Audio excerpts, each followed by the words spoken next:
Qué hermoso, qué extraordinario poder escuchar estas expresiones cantadas que exaltan el nombre del Señor y que esta época tan maravillosa se nos ofrece como esa oportunidad para que toda esa inspiración pueda brotar. Porque decíamos hace un momento que el nacimiento de Jesús se efectúa en una atmósfera de adoración y de alabanza. Lucas registra este momento de una forma muy maravillosa, muy extraordinaria, y a mí siempre me gusta esta porción en particular. Toda la historia del nacimiento de Jesús es una historia hermosa. Ya hemos dicho, es ocasión que inspira tanta lírica, tantos cánticos. Óigame, si usted comienza a hacer una recopilación de todo lo que se ha escrito, se ha cantado, no creo que haya enciclopedia suficiente para resistir todo ese material, porque fue un momento poderoso. Y Lucas les decía que registra ese evento, y para mí me gusta mucho la lectura de Lucas. Específicamente hay un escenario de ese acontecer que siempre me ha impactado, porque a veces yo miro el cielo estrellado, las veces que uno puede, ¿verdad?, tener ese momento para mirar el cielo, y yo pienso en esa noche, la noche en que nació Jesús. Y Lucas hace un alto para registrar una noche particular. Esa noche Lucas la registra en su evangelio, capítulo 2, específicamente del verso 8 al verso 20. Y la lectura que voy a ir haciendo en el transcurso de los minutos que tenemos es una lectura que la voy a hacer en la versión de la Biblia llamada Nueva Traducción Viviente. Y dice Lucas en el verso 8: esa noche había unos pastores en los campos cercanos que estaban cuidando sus rebaños de ovejas. Dice Lucas, esa noche donde nació Jesús. Fíjese, hay tantos dilemas respecto a la fecha precisa donde se efectuó el nacimiento de nuestro Señor Jesucristo. Y hay diversas teorías que se debaten para ubicar el nacimiento de Jesús. Por ejemplo, hoy nosotros estamos celebrando el cumpleaños de Jesús un día 23 y no mañana, ¿verdad? Como tradicionalmente se celebra. Así que tomamos una licencia en este asunto de la hipótesis, ¿verdad? Que no hay una precisión específica de qué y cuándo nació Jesús, pero hay cosas específicas que sí la Biblia dice. Por ejemplo, yo no puedo saber el año exacto o el momento exacto, pero puedo saber en la época exacta, puedo saber en el lugar exacto y puedo saber en el periodo del día exacto donde Jesucristo nació. Con respecto a la época histórica, dice Lucas que estaba reinando Augusto César y que Cirenio, o déjeme leer el nombre, Cirenio, cuyo nombre real era Publio Suspicius, y por ahí bueno, ese era el nombre real de Cirenio. Gracias a Dios, a Lucas, que lo puso Cirenio, más simple de pronunciar. Así que Lucas ubica el momento en un espacio histórico, real y preciso.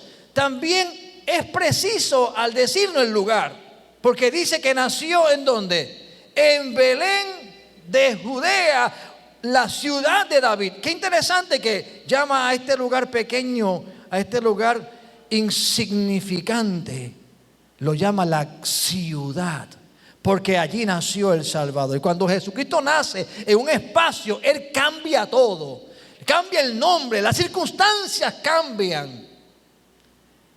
Y lo tercero que es preciso es que nació de noche. Así que Jesús nació de noche. Estaba oscuro, gloria al Señor. Él nació de noche y en este escenario nocturno dice que que los que recibieron la noticia de su nacimiento fue una audiencia privilegiada, compuesta de pastores. Qué interesante. Yo pensaba en ese asunto, que por qué Dios escogió hacer su audiencia musical en este escenario de ovejas y pastores. Y yo me contestaba la pregunta, ¿sabe por qué? Porque esta profesión estaba ejemplificando, estaba mostrando la naturaleza de ese que se revelaba, que es el buen pastor, que su vida da por las ovejas. Nadie ama las ovejas como el pastor. Él, cuando ministraba y cuando se anunció en el evangelio, decía: hay quienes hacen las cosas porque le pagan, pero el verdadero pastor es el que da la vida por las ovejas. Así que a Dios se le antojó y le plació entonces hacer esta manifestación sobrenatural en ese escenario, porque esa gente que estaba allí hablaban del corazón de Dios. Dios es el buen pastor, es el que nos cuida, es el que nos bendice, es el que nos tiene en la palma de su mano. Aleluya.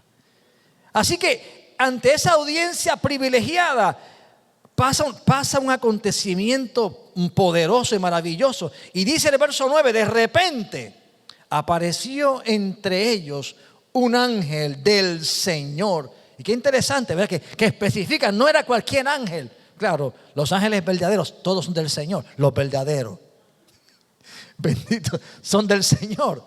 Pero Lucas enfatiza: se le apareció el ángel del Señor y el resplandor de la gloria, no del ángel, del Señor, los rodeó.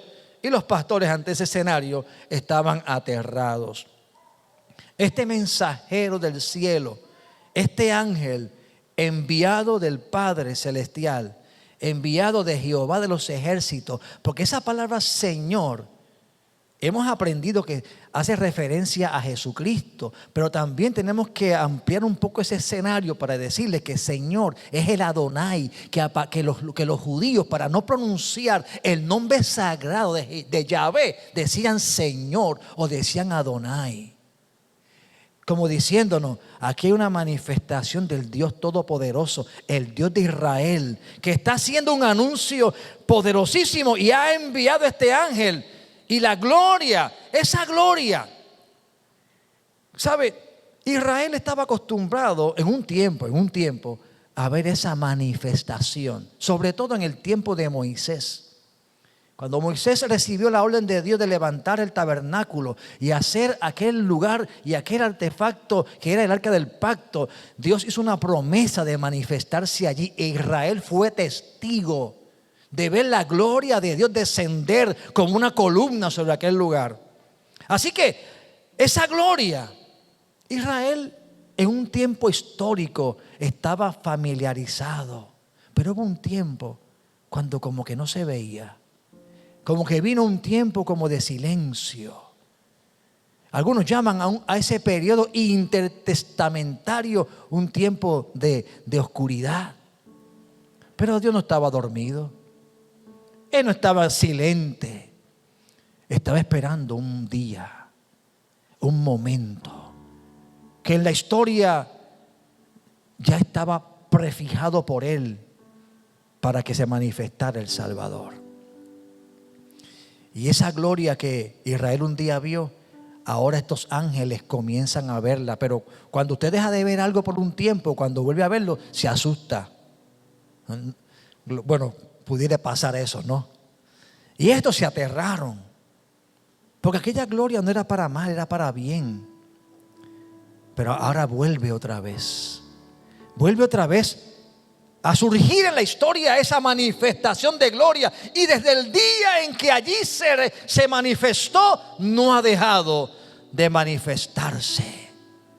Porque cada vez que Cristo nace en el corazón y cuando se anuncia que alguien es salvo por la sangre de Cristo, la iglesia, la familia, la persona, todos se regocijan y ven la gloria de Dios. Porque qué poderoso es Dios, que ha cambiado la vida de esa persona.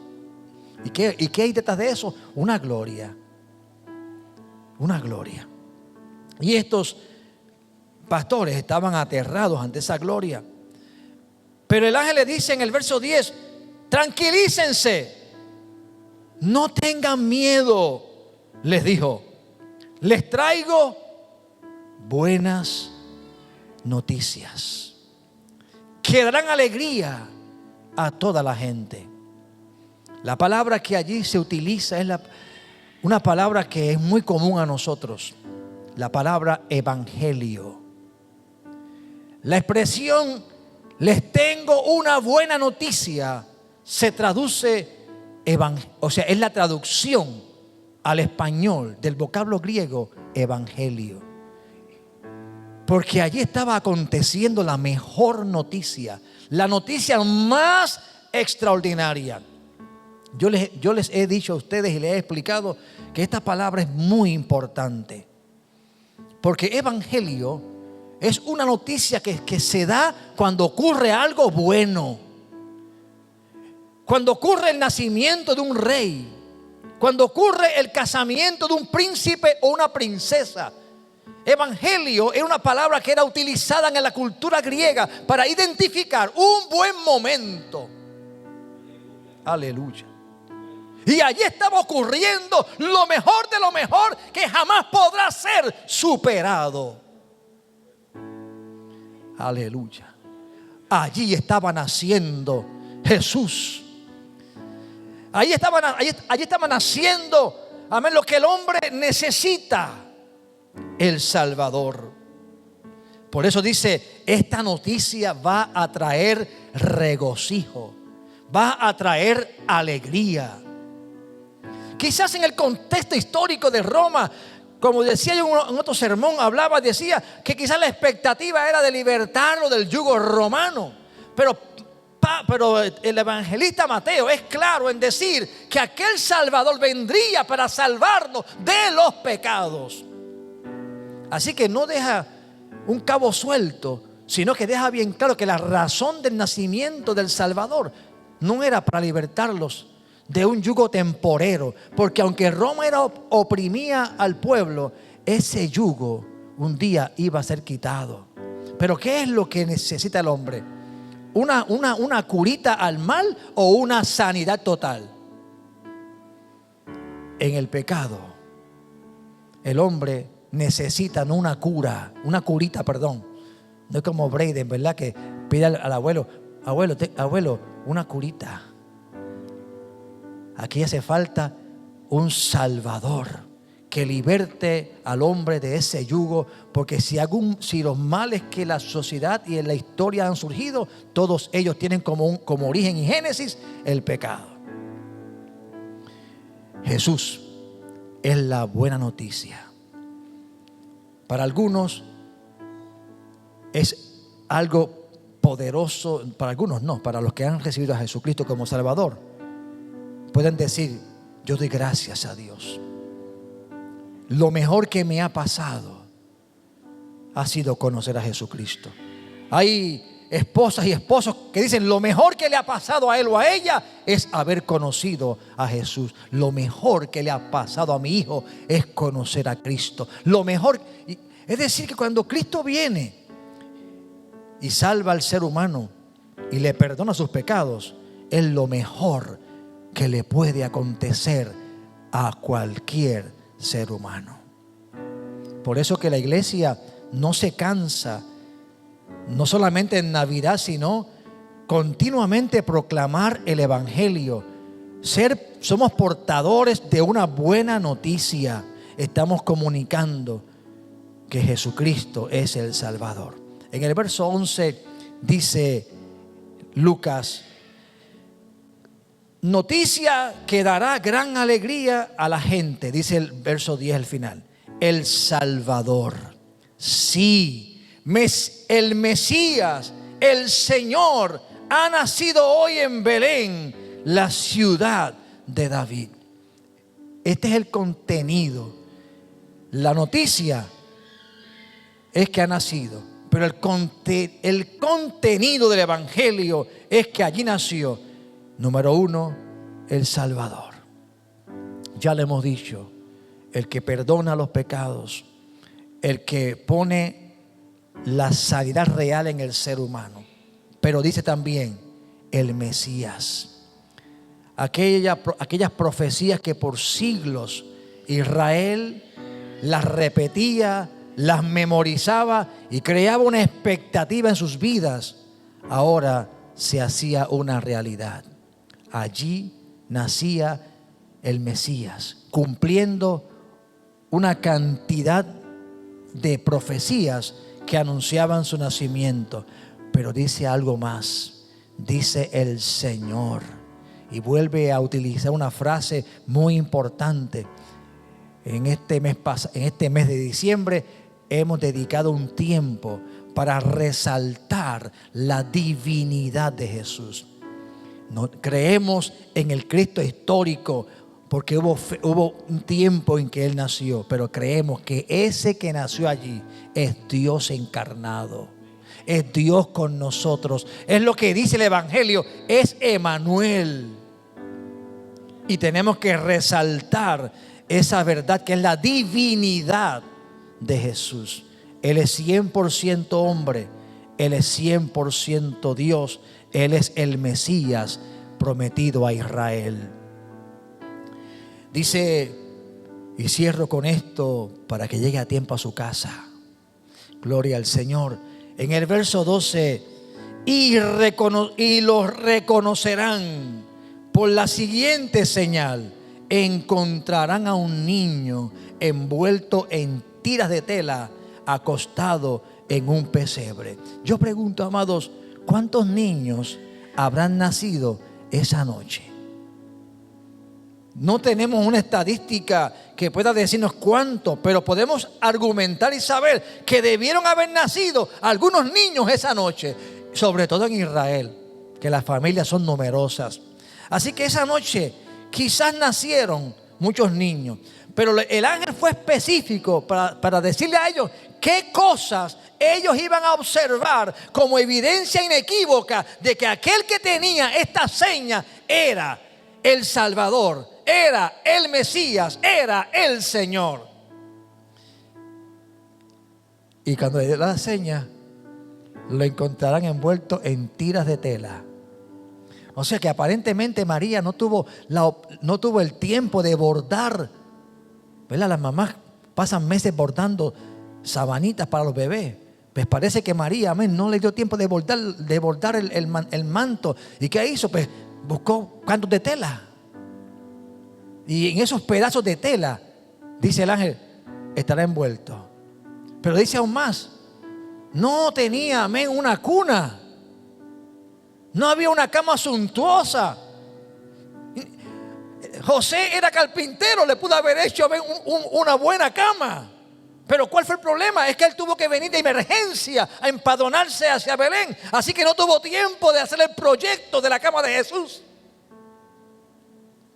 Así que lo que había disponible era el lugar donde la vaca, el burro, el caballo, la cabra, la oveja comían. Donde ponían, amén, la paja para alimentar a estos animales domésticos. Como dice Braden, los animales de la granja. Aleluya. Gloria a Dios. Eso es lo que había. Y para colchón, lo que había era el residuo de lo que no se comió la vaca. Lo que no se comió. O quizás José se lo quitó. No, eso no es para ti, vaca, hoy es para mi hijo. Y con eso forma el colchón donde acuesta el cuerpo envuelto en estos pañales de Jesús. Así que yo digo esto, amados. Esa noche nacieron muchos niños, pero ningún niño, yo se los aseguro, ninguno estaba en un pesebre, el artefacto donde se da de comer a los animales. Ninguno estaba desprovisto de una manta decente. Y ninguno estaba acostado sobre heno y paja. Aleluya. El ángel dijo, cuando tú consigas a ese niño con estas características, ese es. Ese es. Y ellos no se equivocaron. Amado, esta historia es hermosa. Esta historia sigue. Esta historia no se acaba. Esta historia sigue siendo real en el día de hoy. Y hay un principio poderoso. Y lo recoge Pablo en su carta a los Efesios. Él pudiendo aferrarse a esa gloria y a su divinidad, no tenía por qué venir. Pero Pablo dice que despojándose, y dice tomando forma humana, pero no solamente humana, sino yendo aún más allá, humillándose hasta lo sumo, para que tú y yo tengamos vida. Celebremos a Jesús, celebremos al Cristo.